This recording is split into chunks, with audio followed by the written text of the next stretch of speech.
Hello दोस्तों, welcome to let's crack competition YouTube channel. दोस्तों, आप सभी का हमारे YouTube channel let's crack competition में स्वागत है। मैं राजेश। आज हम सुप्रीम कोर्ट से संबंधित टॉप 20 प्रश्न करेंगे जो मोस्ट एक्सपेक्टेड हैं और प्रीवियस ईयर एग्जाम में आ चुके हैं।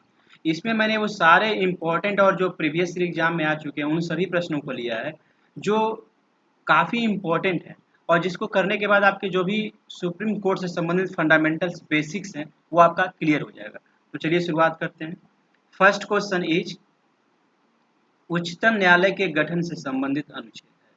तो उच्चतम न्यायालय के गठन से संबंधित अनुच्छेद है ऑप्शन ए, अनुच्छेद 124, आर्टिकल 124। तो चलते हैं नेक्स्ट क्वेश्चंस की तरफ। निम्नलिखित में कौन सा अनुच्छेद सर्वोच्च न्यायालय को अभिलेख न्यायालय का स्थान प्रदान करता है? अभिलेख न्यायालय का स्थान प्रदान करने का मतलब ये होता है कि अगर इसने कोई ऑर्डर पास कर दिया कि जैसे सुप्रीम हाई कोर्ट ने कोई ऑर्डर दिया या किसी अन्य राज्य सरकार के हाई कोर्ट ने ऑर्डर किया, तो जो डिसीजन फाइनल डिसीजन होगा वो सुप्रीम कोर्ट का ही होगा। इसने कह दिया कि नहीं, ये चीज़ नहीं होना चाहिए तो ये चीज़ नहीं होगा, ये चीज़ होना चाहिए तो होना चाहिए, यानी जो फाइनल डिसीजन होता है वो सुप्रीम कोर्ट का ही होता है। इसलिए इसको अभिलेख न्यायालय बोलते हैं। और इससे संबंधित जो आर्टिकल है वो है article 129। Option B is the correct answer, अनुच्छेद 129। नेक्स्ट क्वेश्चन इज सर्वोच्च न्यायालय के पुनर्विचार संबंधी क्षेत्राधिकार से संबंधित अनुच्छेद है। ये पूछ रहा है कि जो सर्वोच्च न्यायालय के पुनर्विचार, आपको पुनर्विचार से संबंधित कौन सा आर्टिकल है? तो अगर हम बात करें अनुच्छेद 143 की, तो ये परामर्शदात्री के रूप में काम करता है। इसमें क्या है कि जो राष्ट्रपति है और भारत के मुख्य न्यायाधीश से कुछ मुद्दों पर परामर्श ले सकता है, लेकिन उस परामर्श को मानने के लिए वो बाध्य नहीं है। हमने अनुच्छेद 129 देखा, इसमें क्या है कि सर्वोच्च न्यायालय क्या है? अभिलेख न्यायालय है। अनुच्छेद 137, option C is the correct answer, पुनर्विचार संबंधी जो क्षेत्राधिकार है, इसमें क्या है कि सुप्रीम कोर्ट के पास ये अधिकार है कि वो अपने डिसीजन पर दोबारा से सोच समझ सकता है, दोबारा से विचार कर सकता है। ठीक है। अनुच्छेद 243 की बात करें तो ये पंचायती राज सिस्टम से संबंधित है। तो आपको मैंने चारों आर्टिकल, ऑप्शन सी करेक्ट है, लेकिन मैंने इन चारों ऑप्शन के बारे में बता दिया कि ये अनुच्छेद क्या क्या इसमें संबंधित है और क्या क्या इसमें चीजें मेंशन है। चलते हैं नेक्स्ट क्वेश्चंस की तरफ। सर्वोच्च न्यायालय के न्यायाधीश बनने के लिए योग्यता जरूरी है। किसी उच्च न्यायालय या न्यायालयों में 10 वर्ष तक अधिवक्ता रहा हो, उच्च न्यायालय अथवा 2 या 2 से अधिक न्यायालयों में 5 वर्ष तक का न्यायाधीश हो, भारत का नागरिक हो। तो उपयुक्त सभी, option D is the correct answer है। इसमें यही होता है कि हाई कोर्ट में या किसी जो डिस्ट्रिक्ट लेवल की कोर्टें हैं उसमें 10 साल तक महा अधिवक्ता हो, या हाई कोर्ट में या किसी अन्य न्यायालयों में 5 से अधिक वर्ष तक वो जज रहा हो, न्यायाधीश रहा हो और भारत का नागरिक हो। इस कंडीशन में वो सर्वोच्च न्यायालय का न्यायाधीश बन सकता है। नेक्स्ट क्वेश्चन इज सर्वोच्च न्यायालय के न्यायाधीश की सेवानिवृत्ति की आयु कितनी है? तो सुप्रीम कोर्ट के न्यायाधीश की सेवानिवृत्ति की जो आयु है वो है 65 years. Option C is the correct answer, option C. Next question is सर्वोच्च न्यायालय के मुख्य न्यायाधीश के पद पर सबसे लंबे समय तक कौन रहा है? तो सर्वोच्च न्यायालय के मुख्य न्यायाधीश के पद पर यहाँ पर लिखा है चीफ जस्टिस, सबसे ज्यादा समय तक रहे हैं यशवंत विष्णु चंद्रचूड़। यशवंत विष्णु चंद्रचूड़ इनका नाम, ठीक है। नेक्स्ट क्वेश्चन इज उच्चतम न्यायालय की सबसे पहली महिला न्यायाधीश। यहाँ पर आपको ये बात ध्यान रखना है कि महिला न्यायाधीश लिखा हुआ है, मुख्य न्यायाधीश नहीं लिखा हुआ है। तो ये फातिमा बीबी है। आज तक भारत के इतिहास में सुप्रीम कोर्ट की कोई भी चीफ जस्टिस ऑफ इंडिया महिला नहीं बनी हुई है, ये केवल न्यायाधीश जज बनी हुई है। तो फातिमा बीबी पहली महिला न्यायाधीश थी। नेक्स्ट क्वेश्चन इज सर्वोच्च न्यायालय के जजों का वेतन किससे आहरित होता है? तो सर्वोच्च न्यायालय के जजों का जो वेतन होता है वो भारत की संचित निधि, कॉन्सोलिडेटेड फंड से आहरित होता है। नेक्स्ट क्वेश्चन इज भारत के उच्चतम न्यायालय को अधिकार प्राप्त है। प्रारंभिक अधिकार का मतलब ये होता है दोस्तों की जगह दो राज्यों के बीच में कोई दो राज्य और केंद्र सरकार के बीच अगर किसी भी चीज़ को लेकर मतभेद है तो उसे प्रारंभिक अधिकार कहेंगे। अपीलीय अधिकार, यह मतलब सबसे हाईएस्ट लेवल का जो है कोर्ट है।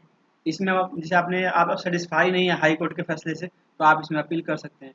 परामर्शदायी यानी राष्ट्रपति क्या होता है, इससे अपना सलाह ले सकता है, किसी मशविरा कर सकता है राष्ट्रपति, लेकिन राष्ट्रपति इसको मानने के लिए बाध्य नहीं है। तो आपको ऑप्शन डी पे क्लिक करना है कि ऑप्शन डी जो है वो करेक्ट आंसर है। यानी उच्चतम न्यायालय को तीनों अधिकार है, प्रारंभिक, अपीलीय और परामर्शदायी। ये तीनों अधिकार, चारों अधिकार, 1, 2, 3 तीनों अधिकार सुप्रीम कोर्ट को प्राप्त है। तो option D is the correct answer. ठीक है, और मैंने आपको तीनों एक्सप्लेन कर दिया है, प्रारंभिक, अपीलीय और परामर्शदायी अधिकार। नेक्स्ट क्वेश्चन इज, भारत के सर्वोच्च न्यायालय के न्यायाधीश राष्ट्रपति द्वारा कब हटाए जाते हैं? संसद में महाअभियोग प्रस्ताव द्वारा। यस, इसी कंडीशन में हटाए जा सकते हैं। प्रवर्तन निदेशालय की जांच पर, भारत की बार काउंसिल की रिपोर्ट पर, जांच कमेटी की रिपोर्ट पर नहीं। आपको संसद में महाअभियोग पारित होगा तभी इसको हटाया जा सकता है। Option A is the correct answer. Next question is, सर्वोच्च न्यायालय में न्यायाधीशों की संख्या बढ़ाने का अधिकार किसको है? तो सर्वोच्च न्यायालय में न्यायाधीशों की संख्या बढ़ाने का अधिकार है संसद को, पार्लियामेंट को। Option D is the correct answer. सर्वोच्च न्यायालय के मुख्य न्यायाधीश जो राष्ट्रपति पद पर कार्यकारी के रूप में कार्य करता है। सर्वोच्च न्यायालय का मुख्य न्यायाधीश जो राष्ट्रपति पद पर कार्यकारी के रूप में कार्य किया। हाँ, तो ये मतलब कार्य अंतरिम जिसको बोलते हैं, थोड़े समय के लिए टेम्पररी हम किसी को बना देते हैं राष्ट्रपति। भारत का वो मुख्य न्यायाधीश थे, चीफ जस्टिस ऑफ इंडिया थे, लेकिन वो थोड़े समय के लिए टेम्पररी रूप से, कार्यकारी रूप से भारत के राष्ट्रपति भी बने हुए थे। तो इनका नाम है H M. Hidayatullah. Option C is the correct answer. यानी ये एच.एम. हिदायतुल्ला जो चीफ जस्टिस ऑफ इंडिया थे, जो भारत के राष्ट्रपति बने, और कौन से राष्ट्रपति? कार्यकारी एंड टेम्पररी, कुछ समय के लिए इनको बनाया गया था। Option C is the correct answer. Next question is, सर्वोच्च न्यायालय के प्रथम मुख्य न्यायाधीश कौन थे? SS. Sikri, Hiralal जेकनिया। Option B is the correct answer. ये भारत के सुप्रीम कोर्ट के सर्वप्रथम चीफ जस्टिस ऑफ इंडिया थे, न्यायमूर्ति थे। नेक्स्ट क्वेश्चन इज, जब भारतीय न्यायिक पद्धति में लोकहित मुकदमा पीआईएल लाया गया, उस समय भारत के मुख्य न्यायमूर्ति कौन थे? तो जब भारत के न्यायिक पद्धति में लोकहित मुकदमा लाया गया, ये पीआईएल दायर कर सकते हैं, मतलब किसी मुद्दे पर जो आपको, इसमें क्या होता है, जैसे लोकहित मुकदमा की जो एंटिटी होती है वो क्या करती है, किसी भी सरकार के फैसले के खिलाफ या किसी के खिलाफ सुप्रीम कोर्ट में एक पीआईएल डाल सकते हैं कि हमको इस चीज़ पे क्लैरिफिकेशन चाहिए। तो ये आया था पी.एन. भगवती के टाइम पे, पी.एन. भगवती। चलिए बढ़ते हैं नेक्स्ट क्वेश्चन की तरफ। किस वाद के बाद सर्वोच्च न्यायालय ने मौलिक अधिकार में संशोधन का अधिकार दिया परंतु मूल ढांचे में नहीं? तो दोस्तों ये मोस्ट इम्पोर्टेंट क्वेश्चन है जो एग्जाम में पूछा जाता है। ये है केशवानंद भारती वाद। Option B is the correct answer. इस केस के बाद एक केशवानंद भारतीवाद जो हुआ था, केशवानंद भारती बनाम केरल राज्य में हुआ था। यानी केरल राज्य में पिटीशन जाहिर किया था, तो राज्य सरकार उस पर क्या कर रही थी, डिस्कस कर रही थी। तो इसके बाद ये बताया गया कि संविधान के मौलिक अधिकारों में संशोधन किया जा सकता है, लेकिन जो मौलिक ढांचे हैं उसमें बदलाव नहीं किया जा सकता। तो ये केशवानंद भारतीवाद जो है विवाद हुआ था, उसी में ये डिसीजन लिया गया था। मोस्ट इम्पोर्टेंट ये क्वेश्चन है। नेक्स्ट क्वेश्चन इज, संविधान के मौलिक लक्षण का सिद्धांत सर्वोच्च न्यायालय ने किस मुकदमे की बात किया? तो एक और केस हुआ था, गोलकनाथ केस।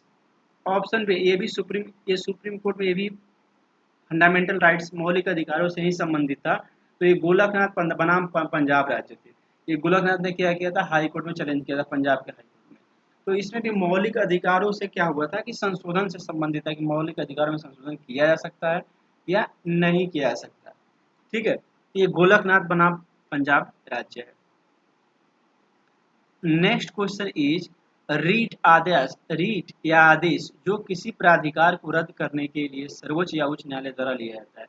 इसमें प्राधिकार का मतलब, इसका ऑप्शन जो है, let me mark this, option A is the correct answer. Option A, अधिकार परीक्षा रीट। इसमें क्या है कि जैसे कोई कार्य है, ठीक है, तो दोस्तों इसमें क्या होता है कि जैसे कोई कार्य जो होता है, कोई प्राइवेट एंटिटी या सरकारी एंटिटी जो जिस कार्य को करने का उसको अधिकार नहीं है, लेकिन फिर भी वो अपने मन से, अपनी इच्छा से उस काम को कर देता है, तो सरकार को अगर उचित नहीं लगता है या कोई जाकर ऑब्जेक्शन कर देता है, कोर्ट में केस कर देता है, तो इस कंडीशन में क्या होता है कि जो सुप्रीम कोर्ट या हाई कोर्ट पूछती है कि आपने किस अधिकार से किस पद पर रहते हुए इस काम को कर दिया है, यानी जिस पद पर आप हैं अपने अधिकार क्षेत्र से बाहर काम नहीं कर सकते हैं, तो अधिकार परीक्षा रिट कोर्ट जो है जारी करती है कि आप ये काम नहीं कर सकते। ठीक है, तो ये अधिकार परीक्षा रिट होता है कि यार जिस व्यक्ति का जो राइट है वो वही काम कर सकता है, दूसरा काम नहीं कर सकता है। तो ये आपको ये बात ध्यान रखनी है, बहुत इंपॉर्टेंट क्वेश्चन है। नेक्स्ट क्वेश्चन इज भारत के मुख्य न्यायाधीश को हटाया जा सकता है के आधार पर। जो भारत के मुख्य न्यायाधीश को हटाया जा सकता है, पहला ऑप्शन है कदाचार, यस कदाचार के असमर्थता, इनकैपेबिलिटी और कदाचार का मतलब भ्रष्टाचार में लिख दो। तो इन दोनों कंडीशन में अगर option C is the correct answer, इन दोनों कंडीशन में अगर संसद जो होता है बहुमत संसद में क्या होता है मेजोरिटी पास होती है 2/3 से, इन दैट केस भारत के मुख्य न्यायाधीश को हटाया जा सकता है। क्या आरोप लगता है? भ्रष्टाचार का, और दूसरा असमर्थता का, यानी इनकैपेबल है। नेक्स्ट क्वेश्चन इज सर्वोच्च न्यायालय के मुख्य न्यायाधीश का प्रतिमाह वेतन कितना है? तो 2,80,000, ये बढ़ गया है। ठीक है, 2,80,000 रुपीज सर्वोच्च न्यायालय के मुख्य न्यायाधीश का वेतन है।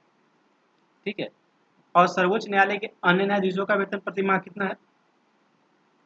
तो ये वेतन है उनका 2,50,000, 2,50,000 rupees. Option A is the correct answer, option A is the correct answer.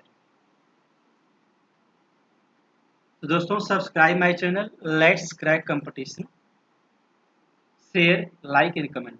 दोस्तों इस चैनल को आप सब्सक्राइब कर लो, इसमें आपको मोस्ट इम्पोर्टेंट जो भी मैं काफ़ी मेहनत करके और जो भी इम्पोर्टेंट क्वेश्चंस होते हैं ना उसको मैं इसमें रखता हूँ, और जो काफ़ी इम्पोर्टेंट होते हैं जो आपको इसको करने के बाद जो फंडामेंटल्स हैं वो आपका क्लियर हो जाएगा। तो थैंक यू दोस्तों।